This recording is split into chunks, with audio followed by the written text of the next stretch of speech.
Have you ever stood in front of a completely silent piece of heavy machinery, alarms blaring in the distance, knowing every single minute of downtime is costing your company thousands of dollars? Yeah, the stakes and the pressure are incredibly intense. And in that moment, it's honestly so tempting to just start swapping out parts and hoping for the best. But today, we're going to transform how you approach that exact situation. Welcome to this explainer, where we'll be taking you from a reactive guesser to a highly systematic industrial detective. Look, we've all seen it, right? The classic, albeit incredibly dangerous technique of aggressively resetting a tripped breaker over and over again. Just crossing your fingers and hoping the machine miraculously springs back to life. But guessing? Guessing does not fix the problem. A professional electrical maintenance engineer should never rely on guesswork. It only leads to burnt-out motors, endless downtime, or far worse, a catastrophic arc flash. All right, let's run through the agenda for this explainer, which is basically your definitive roadmap for a safe, systematic investigation. We'll hit safety and securing the scene, gathering evidence, forensic instruments, logical sequence, diagnosing suspects, and finally, finding the root cause to close the case. Starting off with Section 1, Safety and Securing the Scene. Electricity can cause arc flash, burns, or fatal injuries. The reality is, electricity is totally unforgiving. I mean, would you ever just reach in and touch the copper bus bars of a 415-volt panel without verifying zero voltage first? Of course you wouldn't. You absolutely must prioritize safety. You can't be an effective detective if you become a victim of the very fault you're trying to fix, right? So apply your lockout-tagout procedures, put on the appropriate PPE, use insulated tools, keep that work area dry and clean, and seriously never bypass the safety interlocks. Securing a live scene, like a motor control panel, requires a very strict procedure. First, you turn off the incoming breaker. Second, you put a physical lock right on that breaker. Third, attach a highly visible warning tag. And fourth, this is the absolute most vital one, you physically verify zero voltage using a calibrated multimeter. Only then are you actually ready to get to work.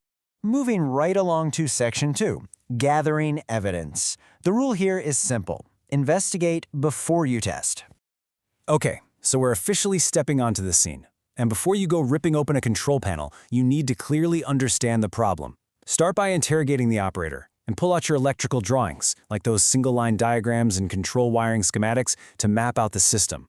You want to ask things like, what exactly failed? When did it happen? Was it a sudden stop or a gradual decline? Is the issue continuous, or does it just happen intermittently? Getting this context up front literally saves hours of blind testing. For example, say an operator runs up and says, "Conveyor motor 02 suddenly stopped during production." A reactive guesser might immediately order a brand new motor. But remember, don't replace, investigate. A sudden stop could just be a motor overload, phase loss, a broken mechanical coupling, or maybe someone just accidentally bumped an emergency stop button. You always have to perform a thorough visual inspection for burnt wires, melted insulation, or loose terminals before you even think about swapping out expensive parts. Also, you've got to verify the power supply against your standard values. So for a single-phase system, that should sit right around 230 volts. Three-phase should be between 400 and 415 volts, running at a frequency of 50 Hz. Why does this matter so much? Because low supply voltage alone can cause a perfectly healthy motor to overheat and lose torque. If you don't confirm that baseline power is correct, all your downstream troubleshooting is pretty much useless. Section 3 is Forensic Instruments. Professional troubleshooting requires proper measuring instruments. Since we obviously can't see electrical currents with the naked eye, we have to use the correct test instruments to expose those invisible forces. Your digital multimeter is the baseline. That's for checking voltage, continuity, and testing fuses. Then you've got the clamp meter, which safely measures AC and DC current for motor loads. The Megger is used to measure insulation resistance in cables and windings, and a thermal camera is fantastic for detecting hidden hotspots and loose terminals without even having to shut the system down.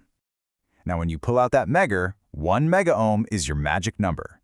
Greater than 1 megaohm is the minimum acceptable insulation resistance guideline for low-voltage systems. Anything less than that? Well, it means current is leaking where it definitely shouldn't be, which points straight to damaged cables or degrading motor windings. Okay, Section 4, Logical Sequence. Avoid random testing and always work top-down. Bouncing around a panel just randomly checking wires is exactly how you miss obvious faults and end up replacing perfectly healthy components. Instead, we follow a logical troubleshooting sequence. It's a highly methodical, top-down approach. You always start at the power source. If power is good there, step down to the circuit breakers and fuses. Next, check the control switches and contactors, then the overload relay. After that, move down to the motor itself, and finally, check the actual mechanical load. This chronological flow isolates the exact point of failure every single time. Section 5. Diagnosing suspects. This is all about understanding common electrical faults. It's time to interrogate the usual suspects. Let's contrast two extremes here. An open circuit is basically a silent roadblock. Current absolutely cannot flow because there's infinite resistance, usually from a broken wire or a blown fuse, and the equipment just simply won't operate. A short circuit, on the other hand, is a violent electrical shortcut. Current takes an unattended path, which causes an immediate breaker trip or blown fuse, and it's very often accompanied by a dramatic shower of sparks and some severely burnt cables. Then we have phase loss. This happens when one entire phase of a three-phase system goes completely missing.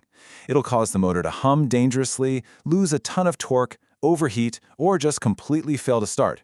Phase loss is definitely a prime suspect in motor failures, right alongside things like severe earth faults, where current is leaking straight to ground, or significant voltage imbalances. When it comes to modern industrial diagnostics, it really comes down to isolating specific areas. For motor troubleshooting, you're looking for current imbalances across the phases, listening for strange bearing noise or vibration, and checking for unequal winding resistance. But for control circuit troubleshooting, there you're hunting for a broken control wire, a defective relay, a burnt auxiliary contact, or checking the LEDs for a PLC input or output failure. Finally, Section 6. Root cause or closing the case. Because fixing the fault is really only part of the job. Like I said, getting the machine running again is only half the battle. A true detective figures out exactly what started the fire so it never happens again.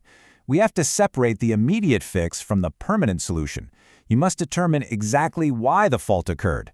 I mean, sure, resetting a tripped overload relay might get the production line running for another 5 minutes, but if aging equipment or a jammed impeller is what actually caused the trip in the first place, you haven't really solved anything. Let's trace how this plays out in a real world. At minute 0, the overload relay trips and the motor halts.